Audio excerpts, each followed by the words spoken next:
ಮೈಸೂರಿನ ಉದಯಗಿರಿ ಸ್ಟೇಷನ್ನಲ್ಲಿ ನಡೆದಂತ ಗಲಾಟೆಗೆ ಸಂಬಂಧಿಸಿದಂತೆ ಕಲ್ಲು ತೂರಾಟ ಪ್ರಕರಣಕ್ಕೆ ಸಂಬಂಧಿಸಿದಂತೆ ಆರೋಪಿ ಸತೀಶ್ನನ್ನ ಕೋರ್ಟ್ಗೆ ಹಾಜರುಪಡಿಸಿದ್ದಾರೆ ಪೊಲೀಸರು.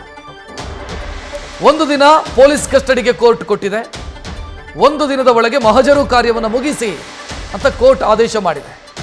ಮೈಸೂರಿನ 2ನೇ ಹೆಚ್ಚುವರಿ ಸಿವಿಲ್ ಕೋರ್ಟ್ ಈ ಆದೇಶವನ್ನು ಮಾಡಿದೆ.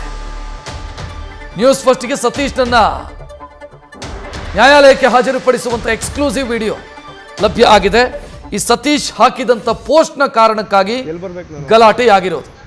ಆ ಪೋಸ್ಟ್ ದೊಡ್ಡ ಮಟ್ಟದ ಆಕ್ರೋಶಕ್ಕೆ ಗುರಿಯಾಯಿತು ಮತ್ತು ಪೊಲೀಸರ ಮೇಲೆ ಕಲ್ಲು ತೂರಾಟಕ್ಕೂ ಕೂಡ ಕಾರಣ ಆಯಿತು. ಸತೀಶ್ನನ್ನ ನ್ಯಾಯಾಲಯಕ್ಕೆ ಹಾಜರುಪಡಿಸ್ತಾ ಇರುವಂಥ ಪ್ರೊಡ್ಯೂಸ್ ಮಾಡ್ತಾ ಇರುವಂಥ ದೃಶ್ಯವನ್ನು ನೋಡ್ತಾ ಇದ್ದೀರಿ. ಪೊಲೀಸರು ಹೆಚ್ಚು ದಿನ ಕಸ್ಟಡಿ ಕೇಳಿದ್ರು, ಆದರೆ ನ್ಯಾಯಾಲಯ ಅದನ್ನು ಒಪ್ಪಲಿಲ್ಲ. ಬದಲಾಗಿ ಒಂದು ದಿನ ಕಸ್ಟಡಿ ಕೊಟ್ಟಿದೆ. ಒಂದು ದಿನದಲ್ಲಿ ಮಹಜರು ಕಾರ್ಯವನ್ನು ಮುಗಿಸಿ ಅನ್ನುವಂಥ ಸೂಚನೆಯನ್ನು ಕೊಟ್ಟಿದೆ. ಮತ್ತೊಂದೆಡೆ ಗಲಾಟೆಗೆ ಸಂಬಂಧಿಸಿದಂತೆ ಪ್ರತ್ಯೇಕವಾಗಿ FIR ದಾಖಲಾಗಿದೆ. ಅದಕ್ಕೆ ಸಂಬಂಧಿಸಿದಂತೆ ಆರೋಪಿಗಳನ್ನು ಅರೆಸ್ಟ್ ಮಾಡಲಾಗ್ತಾ ಇದೆ.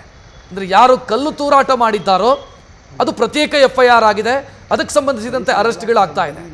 ಇದು ಆ ಪೋಸ್ಟು ಸತೀಶ್ ಅನ್ನುವಂಥ ವ್ಯಕ್ತಿ ಹಾಕಿದ್ದಂಥ ಪೋಸ್ಟು ಅದು ನಮ್ಮ ಧರ್ಮದ ಭಾವನೆಗೆ ಧಕ್ಕೆ ತಂದಿದೆ ಅಂತ ಕೆರಳಿದಂಥ ಹಲವರು ಸ್ಟೇಷನ್ ಮುಂದೆ ಗುಂಪುಗೂಡಿ ಸ್ಟೇಷನ್ ಮೇಲೆ ಕಲ್ಲು ತೂರಾಟ ಮಾಡಿ ಪೊಲೀಸರ ವಿರುದ್ಧ ಆಕ್ರೋಶ ವ್ಯಕ್ತಪಡಿಸಿ ಈ ಸತೀಶನ್ನು ನಮ್ಮ ಕೈಗೊಪ್ಪಿಸಿ ಆತನಿಗೆ ನಾವು ಪಾಠ ಕಲಿಸ್ತೀವಿ, ನೀವು ಅರೆಸ್ಟ್ ಮಾಡಿರೋದಲ್ಲ, ಅರೆಸ್ಟ್ ಮಾಡಿ ಸ್ಟೇಷನಲ್ಲಿ ಇಟ್ಕೊಳ್ಳೋದಲ್ಲ, ನಮ್ಮ ಕೈಗೆ ಒಪ್ಪಿಸಿ ಅಂತ ಮೊನ್ನೆ ಗಲಾಟೆ ಮಾಡಿದರು.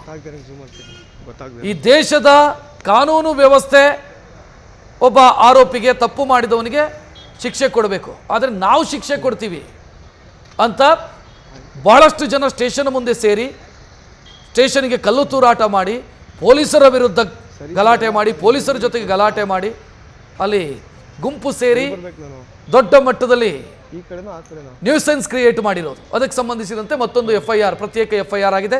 ಈ ದೃಶ್ಯ ಏನು ನೋಡ್ತಾ ಇದ್ರಿ, ಇದು ಸತೀಶನ್ನ ಪ್ರೊಡ್ಯೂಸ್ ಮಾಡ್ತಾ ಇರೋದು, ನ್ಯಾಯಾಧೀಶರ ಮುಂದೆ ಹಾಜರುಪಡಿಸ್ತಾ ಇರುವಂಥ ದೃಶ್ಯ ಇದು. ನ್ಯೂಸ್ ಫಸ್ಟ್ ನಿರ್ಭೀತಿಯಿಂದ ನಿಮ್ಮ ಪರವಾಗಿ.